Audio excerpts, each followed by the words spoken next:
Let's get this figured out. This rug gon' give me whatever I need until I get this vision out. Then they gon' pay me whatever I ask, cause I got it figured out. Family be checking all up on a nigga to see how I'm feeling now. Damn, they love to see a nigga really make a killing now. I put a lock on the game and I hide the code and the keys.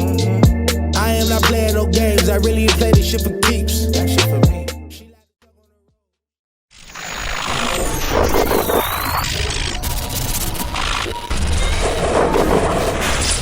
MaddenHeadz YouTube, what's going on?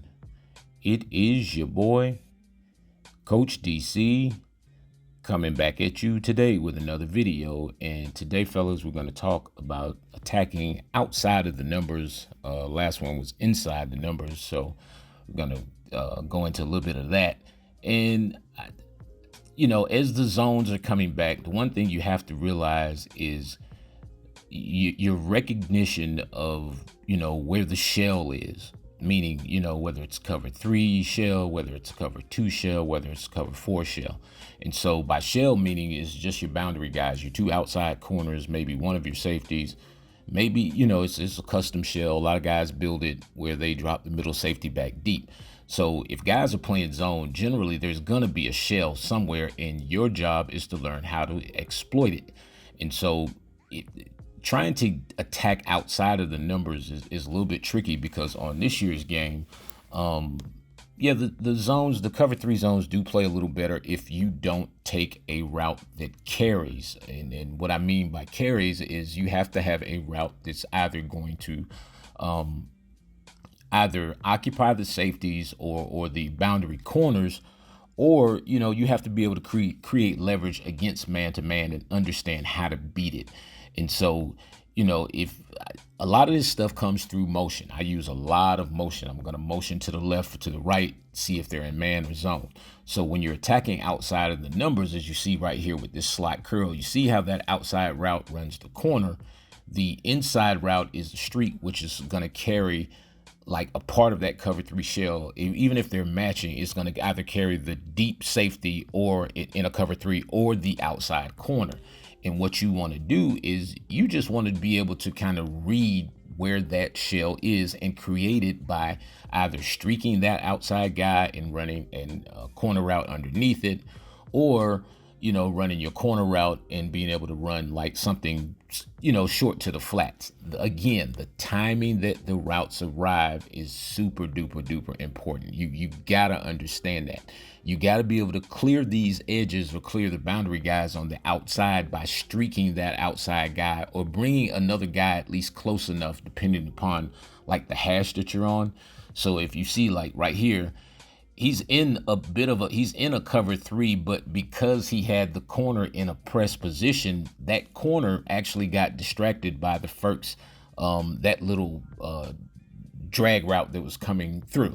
Now, one of the routes that can get outside the numbers that's very effective is those little mid kind of long drag routes they kind of go up the field a little bit. They're not traditional drags. They're, you know, they run up the field maybe 5 to 8 yards, and depending upon where you throw it, you can actually throw it like far enough up the field where it'll get under some of those 20-yard clouds with no problem whatsoever. So I know that's a lot of ways that people try to defend it. But as you see, like right here, again, you want to create the leverage and start allowing your receiver to get a break. Got to start throwing out of the breaks on a lot of these routes that cross the field. And I mean, even to a degree, well, to a very large degree, you have to start recognizing the shades, especially if these guys are in these zero coverage blitzes where they're coming down and they're press covering. You know, once you see you know, which way your guy's being shaded, again, the foot fire technique is a very good way to get your guy free of some of those press man, zero blitz kind of situations. Yeah, if y'all haven't been paying attention, man, hey man, I've been posting some of my some of the merch that's coming, man. I got some fire stuff coming, on this merch thing. I'm telling y'all gonna want to check that out. Get at me if you want to pre-order. You can go on my Instagram, Twitter. I'm gonna have some pictures and stuff on there if you want to pre-order. Let me know. Just get at me through my DMs. We don't have it on the website as of right now. We are working very diligently on that as we speak. So we will have that up hopefully by the end of the week. Got hats, got a whole bunch of stuff coming with PCE and logo, some signature Coach DC stuff, man. Real good stuff, man. Y'all gonna like it. But yeah, so getting back to just attacking on the outside, you have to start looking at the breaks on a lot of these corner routes. Like some of them break long, some of them break short. And by understanding that, you will understand the timing, the path that you need to make the throw. So it's like a lot of these corner routes, we throw them so early, and by throwing them early, we don't give the receiver time to separate. And I understand, with the block sheds and all the crazy blitzing and stuff, but you got to get yourself protected, and you have to make sure that your routes are layered, just not by high and low, but by the timing that they arrive. Create the leverage through the motion.